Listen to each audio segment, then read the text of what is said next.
one of the funniest stories is, so I sold maps to Stars Homes, but then when I finally made some money and bought a house, then these buses from the maps to Stars Homes started going by my house. And I'm like, oh. This isn't screamer related, but my daughter was there one time and she was with a friend. They were putting on this like circus act. They're like, we need some people to watch our, call your friends. And I called my friends in the area. No one was there. So then the next time one of these buses came by, I stopped them and I said, come inside, there's a circus show. And they all came inside. They were all from Australia. And we came inside and my daughter and her friend were like, whoa, what? It's like, come on, you asked for an audience. Yeah, this is the weirdest thing I've ever heard. You're hilarious. Alright. Does anyone else want to answer that question? Like, what scared you? Like, scary movies. I'll jump to the question that somebody's going to ask at some point. What's your scary movie? What's your favorite scary movie? Halloween. I was my freshman year of high school. As I said many times, there were 3 movies that made me want to be in movies. Animal House, Star Wars, and Halloween. They came out when I was about 14. And I came from a small town in Kentucky from a blue-collar family. And you know, back then, we didn't have your fancy Betamax. We had to go to the movie theaters, my God. And I went to see them multiple times and remember thinking, but that feeling, that communal sense of fright. I saw this cool video on YouTube where they had done a infrared filming of the audience watching Halloween in 1978. And just that feeling, I remember the first time when Michael Myers set up in the front, and that shock we had seen it, that addicted me. And here we are. Lee, what about you? So my earliest memory of getting scared from a movie is those stupid flying monkeys. I hated the flying monkeys. That's screwed with me. I lost sleep with the flying monkeys. I won't watch them till today. I'll turn that section off. I hate the flying monkeys. That's it. Dave? I love The Shining.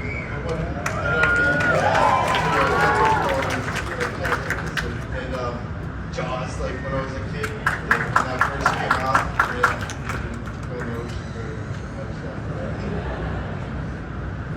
Dave, how about you? Me? Yeah. Mine was probably Christopher Lee's Dracula has risen from the grave.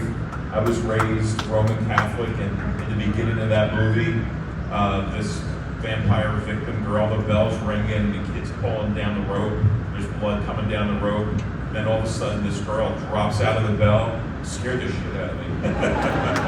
And it would scare me because we've always, the cross and all that stuff was supposed to repel Dracula, and the fact that he could get into the church and put a victim in the bell, like, just changed all the rules for me. But then you find out later why. Right. I hated The Exorcist. Your puppy's cute. Alright, who has you? What's your question? Yeah. Go for it.